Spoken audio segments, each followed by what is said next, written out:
Hey community, welcome back. And if this is your first time here, I'm Dr. Blaire, a doc in clinical psychology. And on this channel, we discuss psychology, inspiration, social justice, and all topics in between. First things first, hit that subscribe and bell button. I want to see you back next week. And of course, stay tuned because we're celebrating mental health awareness this month. And I have special conversations in store for you. Keep watching.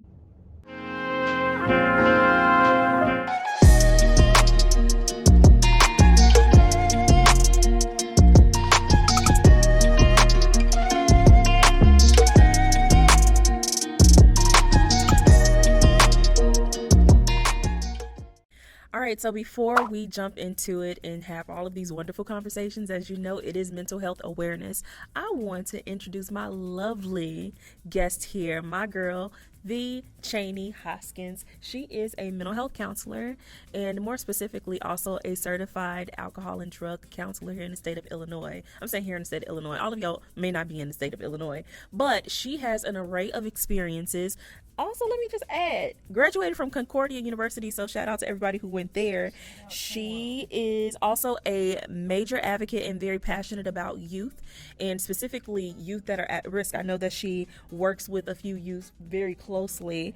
She also has a passion or a knack for family relational issues, transitional concerns, anger management. I mean, really, the list goes on. She provides socio-emotional coaching, and she is a professional development coach for organizations. So welcome. Thank you. First time gracing us.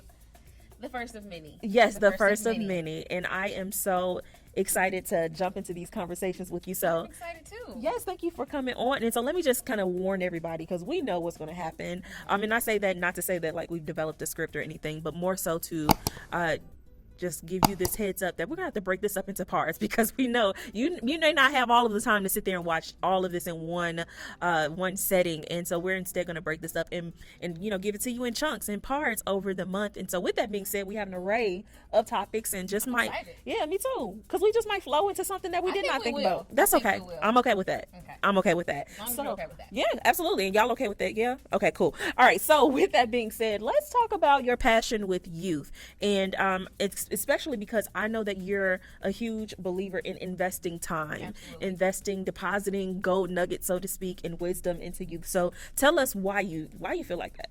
Why did you become this? Well, for one, when I was in high school and grammar school, because my parents were working multiple jobs, I had some plus parents, and those were my teachers, my coaches, and they poured so much into me, and that was essential for just my growth, me becoming who I am, me learning about just who I am, how I'm supposed to be as a human being. So I know that that's important. And then seeing and understanding and learning about the youth today, they need that type of guidance. Absolutely. And they need someone outside of the house, outside of the home, that can see them and really speak life into them. So that's why I do what I do. And I know in previous conversations we've had this discussion around at-risk youth, so to speak, and I know it's a passion of yours, but I feel like we should probably expound a little bit more. Okay. I'm huge on like definition, or make sure we're all on the same page, that the way that you're using the phrase or the term, I'm using it in the same way, and the same for you all as you hit the comment section. But when we talk about at-risk youth, we typically are referring to youth who are not just at risk of things that may not necessarily be hopeful for the future, but also who have multiple variables that are stacked against them. And so this is looking at even when it gets down to a socioeconomic status, or SES, so the neighborhood that you come from, your level of education, even the quality of schooling that you're getting, your community, your family, what's going on in your household or in your neighborhood, that could factor into you being an at-risk youth. Even a recreational. Right. I was just going to say things you can do and cannot do. So what's available in your environment or in your surroundings, in your communities, that is good for you or unhealthy for you. Usually, I won't say usually. Sometimes yeah. Our youth, they experience or grow up in these communities where they are not allotted the same access to different resources that other youth are, and that's what makes them at risk. And so when we put this on a spectrum, so to speak, a spectrum that says that, you know, these things count for you and these things count against you, those who are at risk have more counting against them. And so many of you, including the both of us, at times may have considered ourselves to be at-risk youth. And so you're talking about this was not only a personal experience, but then you starting to see that there are youth who needed the same thing or even more than what you needed at that time. And so for me, where I can relate to that is I remember at one point where I was having to transition from 8th grade on over to 9th grade. And so I was switching schools, I was getting ready to graduate, and there was this long talking conversation of where was I going to go to school. Because where I went to school may have had a negative or a positive influence on what I did next. Now I had hopes and dreams to go to school, like, okay, yeah, I decided who I was going to kind of become very early on in age. But I knew I wanted to go to college. And in order to do that, I knew I needed to get certain type of grades. I needed to take all these tests. Like, we know the processes. We don't. Everybody does not. Everybody knows the process. processing. That's a part of what makes a youth at risk or not. That contributes to it. Who pours into you, who's educating you on what you need to do in order to accomplish these goals that you have. And who can pour into you. Because let's also just be fair, not to blame the adults in some of the in some at-risk youth, but instead to shed light on sometimes the adults that are there, they're giving what they have to give. They're just not equipped to give you everything that you might need, which is why it's important that you have a support system outside of your home. Absolutely. And so for me, I knew I wanted to go on to those next steps that would be beneficial for me at that point in time and in that point in my life.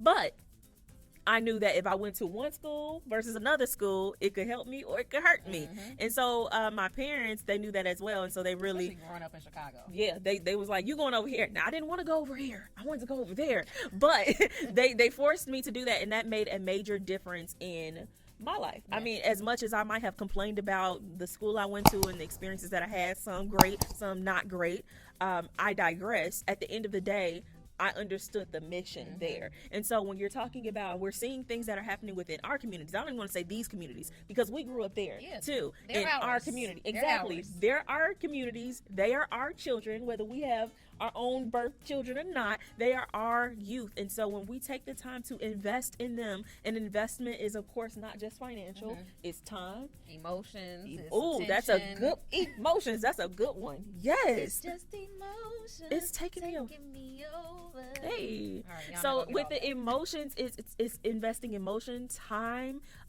resources. It is giving them access to the things that you didn't have. It's introducing them to people that they have not even seen or met before. That part. Yeah, because sometimes we focus so much on money and do you have materials. It's not about that. It's about who you know.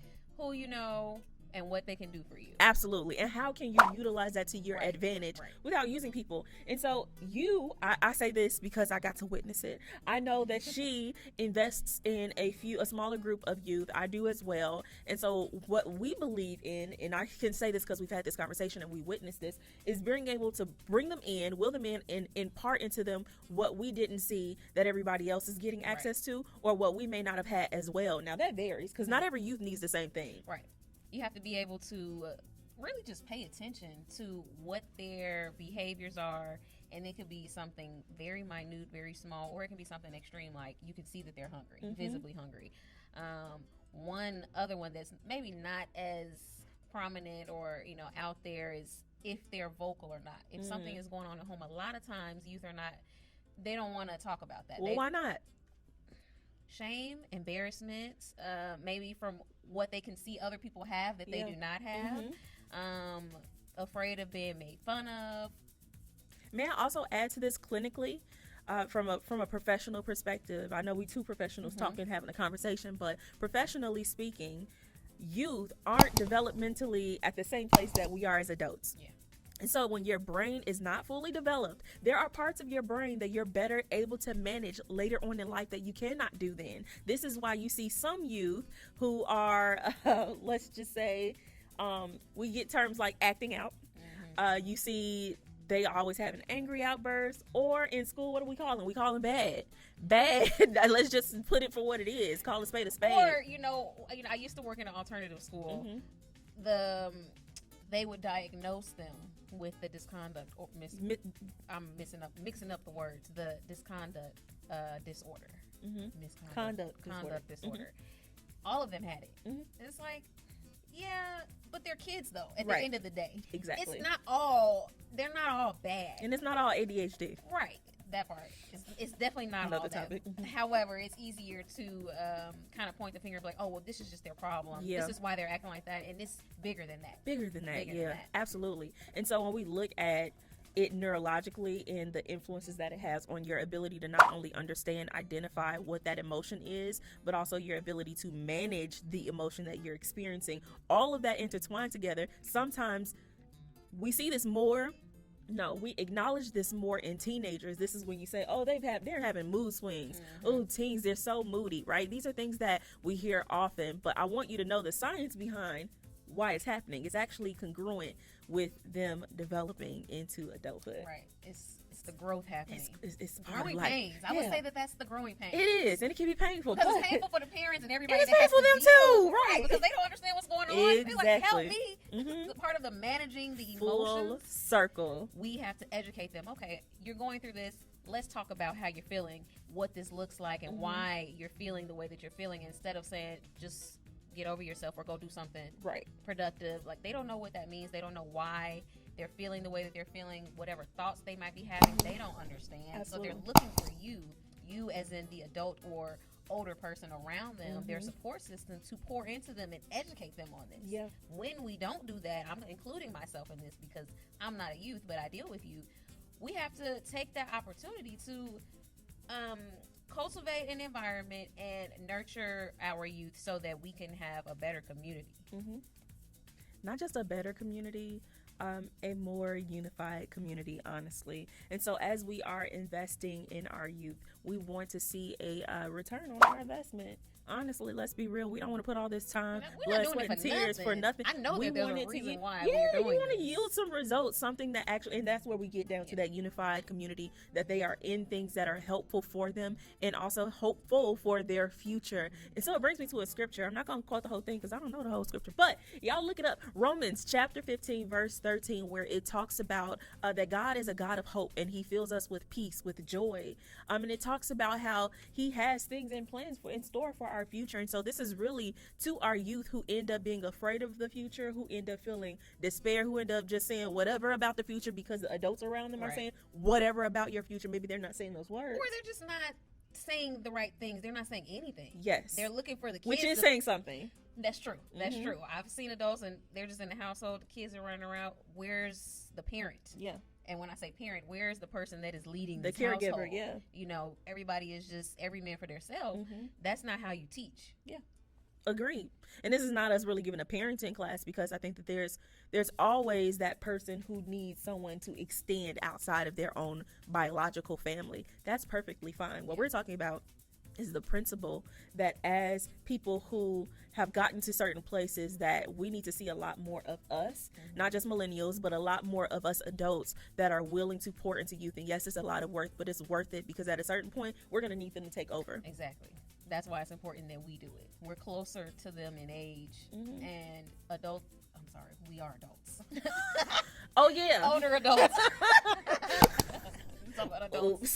I'm not a kid. Adulting is, we don't like it. Adulting is not for the weak. It's not cute. It's not for the weak. I'm just imagining not being.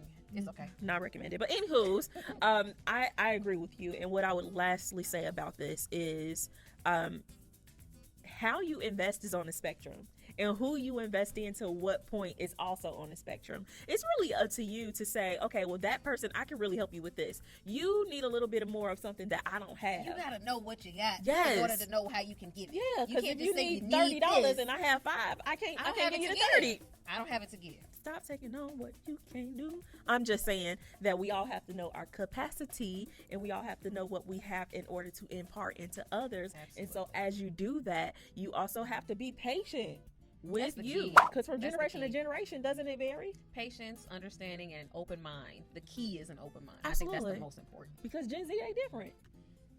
Gen A is different. We all different. Baby boomers, they were different from all us. Different. We all have variations and nuances, and We're supposed to use each other and learn from those different time frames, those different generations. Yeah, what 'cause we're it's a supposed give to and use. take. Exactly. yeah, because I feel like, I'm speaking for myself, I feel like there are moments where I learn something from them.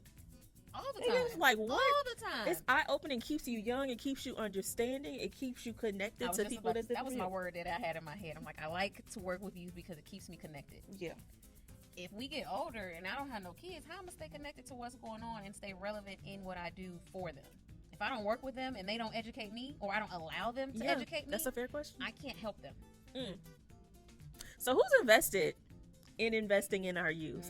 Who is willing to take up that mantle and say, you know what, I won't give up on the next generation? And this is, I have to preach for a little minute. Let me preach for y'all for a little minute. I know that there is a greater need, that there's so many conversations that are being had about our youth and things that they don't care for about our youth, but instead of turning the narrative into what are you going to do about it, time is over for you to point the finger at their parents or whoever's parents and you don't agree with how they parented and not, okay, that's done. Now the question is, what are you going to do about it? Action. What are you going to do about it? It's the action plan. It's the footwork with what you're saying.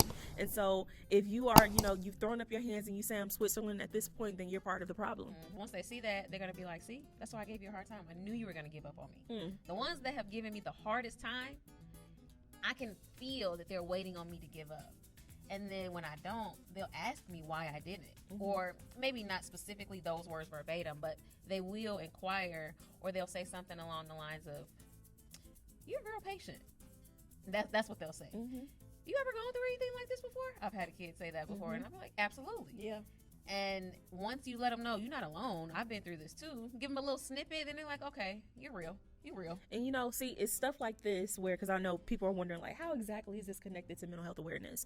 When you are in an environment where you get what you need, where you are nourished, where you are encouraged, where you are inspired, seen, listened to, y'all add to the list in the comments. Right, when you get, we really could, but when you have those things, when you have access, and I'm pretty sure the very people who have complained about what youth do, you were also one of that you were that young person who needed someone to give you something that you didn't have as well. And so remember how you felt. This is a twofold, a bi-directional process. In fact, it's a circle. It's a part of the circle of life. And so we have to make sure that we are giving back in forward, and also to those who came behind us, from before us. Did I say that right? Say it again. Though this way and that way. We have to do both ways, right? Forward and backwards. Yeah, there you go. Do both ways, because it is a full circle cycle. And so this majorly impacts not only your mental health, your self-esteem, but it impacts how you feel about life, your worldview, how you interact with other people. So yes, it is very much so intertwined with mental health, and it majorly influences a person's personal development and their contribution to society. It reminds me of, I'm seeing Maslow's hierarchy of needs. Yeah. If we don't have these basic needs, if the youth don't have these basic needs of, shelter, food, protection, they won't become their fullest self. Yep. So we have to start at the basics, and sometimes the basics, it takes a long time for us to build on that, but once we have that, that's the foundation. Absolutely. The foundation is going to take a little time, but once you have that, it's going to be harder to break. If you don't have the other things at the top of the tier, we don't want to break the basic foundation that is helping us to be able to grow. I love that. Strong foundation and build on up, because as you build up, it is your job then to say you're ready to go ahead and out. Send them out so they can do that with someone else. So I just want to let y'all know, make sure you come back next week for the next episode, where we're going to be continuing our conversation, but it's going to be a new topic. And peace, love, and happiness. Like, comment, subscribe, and share with your community, and be sure to share with someone specific so they can join our community and this conversation for Mental Health Awareness Month. And of course, before you go, remember, if I'm great and you're great, then we're a great community.